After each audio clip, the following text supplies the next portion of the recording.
Hello, my dear friends. I'm Dr. Elena Martinez, and I want to share something with you that's been weighing heavily on my heart. After 30 years as a cardiologist, I've sat across from too many beautiful souls, grandparents, retirees, vibrant people just like you, who came to my office confused and frightened. They'd been doing everything right. Exercising regularly, staying active, following popular fitness trends, yet their hearts were sending distress signals they never expected. Margaret, a spirited 68-year-old from my hometown of Santa Fe, looked at me with tears in her eyes last month and whispered, "Dr. Martinez, I thought I was getting stronger, but I feel weaker every day. What am I doing wrong?" That moment broke my heart, because Margaret wasn't doing anything wrong. She was simply following advice that wasn't meant for her precious, mature heart.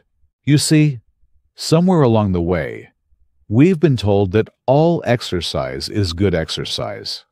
But that's like saying all food is good food, or all medicine works the same for everyone. Your heart at 65, 70, or 80 has different needs, different vulnerabilities, and requires different wisdom than it did at 30. Today, I want to wrap you in the knowledge that could protect your heart for decades to come. We're going to walk together through 5 common exercises that, despite their popularity, might be silently working against your cardiovascular health. This isn't about taking away your independence or joy in movement. Quite the opposite. It's about redirecting that beautiful energy toward activities that will truly serve your heart's longevity. I promise you this. For every don't we discuss, I'll give you a loving do instead. For every risk we uncover, we'll find a safer path forward. And by the end of our journey together, you'll feel empowered, not limited. You'll have the tools to make choices that honor both your desire to stay active and your heart's need for gentle, sustainable care. Are you ready to take this important journey with me? Let's begin by examining the first exercise that might be doing more harm than good. Part 2. The first culprit when high intensity becomes high risk. Let me tell you about Frank, a 72-year-old retired engineer from Phoenix, who came to see me after his daughter convinced him to try a high-intensity interval training class at their local gym. Frank was proud of keeping up with people half his age, pushing through those intense 30-second bursts of jumping, burpees, and all-out sprints, followed by brief recovery periods. "Dr. Martinez," Frank told me, his weathered hands gripping his coffee cup, "I thought I was being tough, staying young. But lately, I get these strange heart flutters, and sometimes I feel like I can't catch my breath for hours after class." Frank's story isn't unique. In fact, it's becoming alarmingly common. Here's what's happening inside your body during HIIT that fitness instructors often don't explain. When you're over 60, your heart is like a wise, experienced engine that has served you faithfully for decades. It's learned to be efficient, steady, and reliable. But HIIT demands sudden, explosive effort, like flooring the gas pedal on that trusted engine over and over again. Your blood pressure can spike dramatically during these intense bursts. While a younger heart might handle these pressure surges, mature arteries often have less elasticity. They've naturally stiffened over time, which is completely normal. But when subjected to these sudden pressure spikes, they're working much harder than they should have to. I've seen EKG readings from patients after HIIT sessions that genuinely concerned me. Hearts racing irregularly, blood pressure readings that made me reach for my prescription pad, and patients describing chest tightness that lasted well beyond their workout. But Here's the beautiful truth I want you to understand. Your heart doesn't need to be shocked into fitness. It responds beautifully to gentler, more sustained encouragement. Think of it like tending a garden. You don't need to flood it with water all at once. Consistent, gentle watering creates the most vibrant growth. Instead of HIIT, consider what I call HIIT, Heart Intelligent Training. This might be a lovely 30-minute walk where you can still carry on a conversation. Gentle swimming that lets you glide through the water like a graceful fish. Or Tai Chi that flows like a moving meditation. These activities build remarkable cardiovascular strength without putting your heart under sudden stress. Frank made this switch 6 months ago. When he came for his follow-up, his smile was brighter, his energy more stable, and his heart rhythm beautifully regular. "Dr. Martinez," he said, "I never realized that gentleness could make me feel so strong. Your heart wants to serve you for many more beautiful years." Sometimes the most loving thing we can do is ask a little less of it, a little more wisely. Part 3. The hidden danger of pushing through, heavy weights, and breath holding. I'll never forget the morning Dorothy called my office. She was 74, a former school principal who prided herself on her discipline and determination. She'd been following an online strength training program designed to help seniors maintain muscle mass, which, in principle, is wonderful advice. But Dorothy had been taught to lift heavy weights while holding her breath, believing this would make her core stronger. "Dr. Martinez," Dorothy's voice was shaky over the phone. "I was doing my leg presses yesterday, and suddenly the room started spinning. I nearly fainted right there in my basement. I'm scared it might happen again." What Dorothy experienced is something we call the Valsalva effect, though you don't need to remember that medical term. What you need to understand is this. When you strain against heavy weight while holding your breath, you're creating a pressure cooker inside your chest and abdomen. It's like squeezing a balloon while the opening is closed. The pressure has to go somewhere. In your body, that pressure often shoots straight to your blood pressure.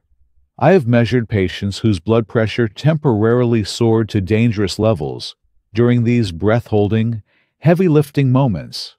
For someone whose arteries might already be managing higher pressure, or whose blood vessels aren't as flexible as they once were. This sudden spike can be like a shock wave through their entire system. The scary part? This can happen with exercises you might think are completely safe. Those traditional abdominal crunches where you're taught to squeeze and hold, deadlifts where you're straining against significant weight, even some yoga poses where you're holding your breath and pushing your body into challenging positions. They all can create this dangerous internal pressure. I've treated patients who experienced everything from severe dizziness to heart palpitations to, in rare cases, small tears in blood vessel walls, all from exercises they thought were helping them stay strong. But please hear this. I'm not telling you to avoid strength training. Your muscles do need resistance to stay healthy and functional. The secret is in how we apply that resistance. Think of your body like a river, not a dam. Rivers are powerful because they flow consistently, not because they build up pressure behind walls. When Dorothy switched to resistance bands, lighter weights with more repetitions, and learned to breathe steadily throughout her movements, something magical happened. She built beautiful, functional strength without ever experiencing another dizzy spell. Modified planks where she could breathe easily, wall push-ups that challenged her muscles without straining her heart, and resistance band exercises that felt like gentle stretching. These became her new tools. 3 months later, Dorothy was stronger than she'd been in years, but more importantly, She felt safe and confident in her own body. Your strength doesn't come from how much weight you can push against while holding your breath. True strength comes from consistent, mindful movement that builds you up rather than breaking you down. Part 4. When Mother Nature becomes the enemy, the temperature trap. Last winter, I received a call that still gives me chills. Robert, a 69-year-old veteran from Colorado, had collapsed while shoveling snow from his driveway. His wife, Sarah, found him sitting in his car, pale and struggling to catch his breath.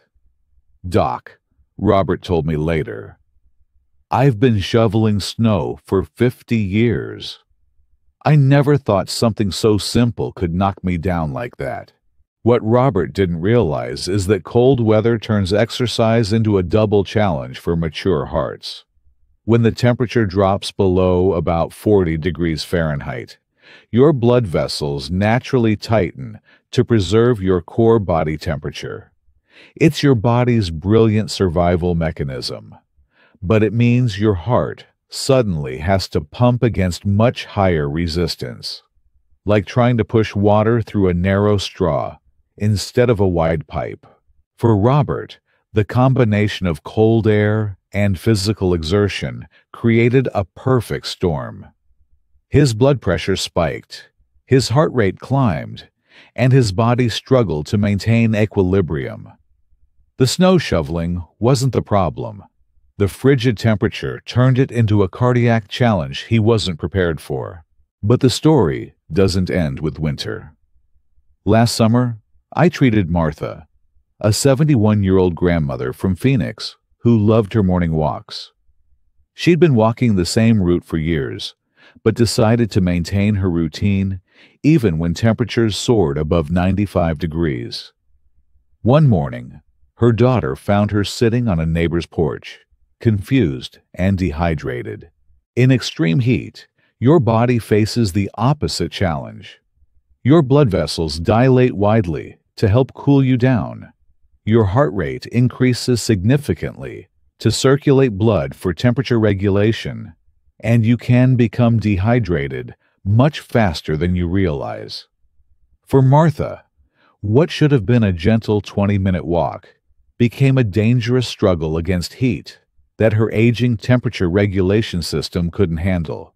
The beautiful solution isn't to stop exercising. It's to become weather-wise. Robert now does his cardio routine at the local community center during harsh winter days, where he's discovered a wonderful group of friends who share his love of staying active. Martha shifted her walks to early morning hours, when the desert air is still cool and sweet. I encourage my patients to think of themselves as smart gardeners. You wouldn't plant delicate flowers in a blizzard, or expect them to thrive in scorching heat. Your body deserves the same thoughtful care. When the weather is extreme, move your exercise indoors. When you do venture outside, choose the gentlest times of day, those magical moments when nature is at her most welcoming. Your heart wants to support your active lifestyle. Sometimes that means being strategic about when and where you ask it to work. Part 5. The Grace Thief, when quick movements steal your stability. I want to tell you about Helen, one of the most spirited women I've ever met. At 76, she decided to join a dance fitness class at her local senior center, determined to keep up with the young folks. The class was full of jumping jacks, quick turns, rapid sidesteps, and sudden directional changes. Helen loved the energy, the music, the feeling of moving to the beat. But after several weeks, Helen started experiencing something that worried her deeply. "Dr. Martinez," she confided during her appointment, "sometimes in the middle of class, my heart starts racing in this irregular way, and I feel like the room is tilting. I grab onto someone's arm because I'm afraid I might fall." What Helen was experiencing illustrates a crucial truth about our bodies as they mature gracefully. The communication systems that help us stay balanced and coordinated naturally slow down a bit over time. This isn't a flaw, it's simply part of aging. But when we ask our bodies to make rapid, unpredictable movements, we're challenging multiple systems all at once. Our balance, our blood pressure regulation, our heart rhythm, and our spatial awareness. Think of it this way. When you were younger, your body was like a sports car with quick reflexes and instant responses. Now, your body is more like a luxury sedan, still beautiful, still powerful, but designed for smooth, comfortable cruising rather than sharp turns and sudden acceleration. Those rapid movements and direction changes can send conflicting signals to your cardiovascular system. Your blood pressure might fluctuate unpredictably. Your heart rhythm can become irregular, and your inner ear, which helps with balance, can become confused by the constant motion changes. I've seen too many patients like Helen who've experienced falls, dizzy spells, or irregular heartbeats during high-energy, quick-movement classes. The heartbreak is that they often blame themselves, thinking they're not fit enough when the real issue is that the exercise style doesn't match their body's current needs. But Helen's story has a beautiful ending. She discovered water aerobics, where the gentle resistance of water supported her joints while still providing excellent exercise. She also began taking a gentle yoga class that focused on flowing, controlled movements. The transformation was remarkable. Her balance improved, her confidence soared, and that irregular heartbeat disappeared. The lesson Helen taught me? Grace is more powerful than speed. Flowing movements that honor your body's wisdom are more beneficial than jerky motions that fight against it. Your body responds beautifully to exercises that feel like a gentle conversation rather than a shouting match. When you choose smooth, controlled movements over rapid, chaotic ones, you're not settling for less. You're choosing sustainable elegance that will serve your heart and body for years to come. Part 6. The Sleep Thief. When evening exercise steals tomorrow's energy. Thomas was proud of his discipline. At 71, this retired accountant from Seattle had developed a routine of exercising on his home treadmill every evening at 9 p.m., right after the evening news. "It's the only time I can fit it in," he told me, during a consultation about his increasing fatigue and irritability. "I feel so accomplished ending my day with exercise." But Thomas was exhausted. Despite getting what should have been adequate sleep, he woke up feeling unrested. His blood pressure readings were creeping higher, and he found himself increasingly short-tempered with his beloved wife of 45 years. What Thomas didn't realize is that evening exercise, while admirable in intention, was stealing from his most precious healing time, deep, restorative sleep. When you exercise in the evening, especially within 3 hours of bedtime, you're essentially sending a wake-up signal to your entire system just when it should be preparing for rest. Your heart rate elevates, your core body temperature rises, and your body releases hormones like adrenaline and cortisol. All wonderful for daytime energy, but disruptive for nighttime recovery. For mature adults, whose sleep patterns may already be more fragile, this disruption can cascade into serious health consequences. Poor sleep isn't just about feeling tired. Research shows that inadequate sleep is directly linked to higher blood pressure, increased inflammation, irregular heart rhythms, and even a greater risk of heart disease. Your heart does some of its most important repair work while you sleep. It's like your body's overnight maintenance crew. Thomas made a simple but profound change.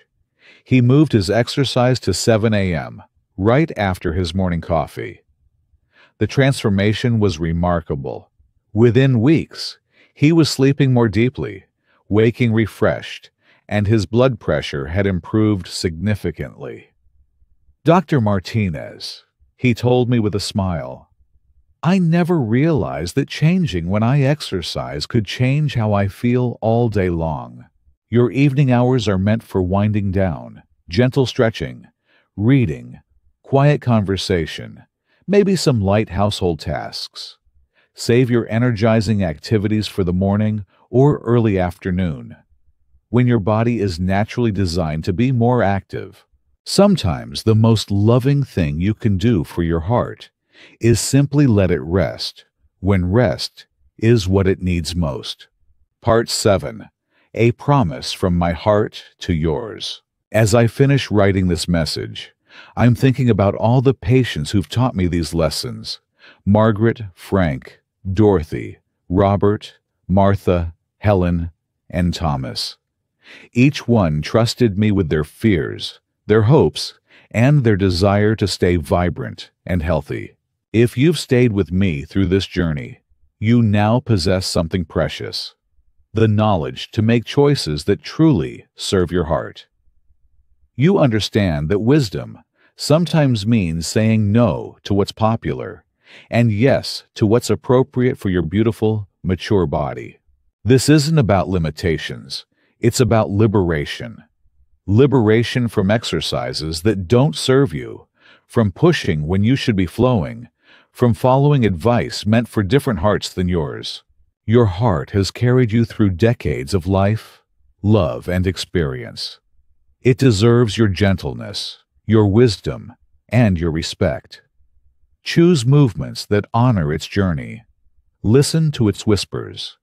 Give it the care it has always given you. Your vibrant, active future starts with these loving choices today.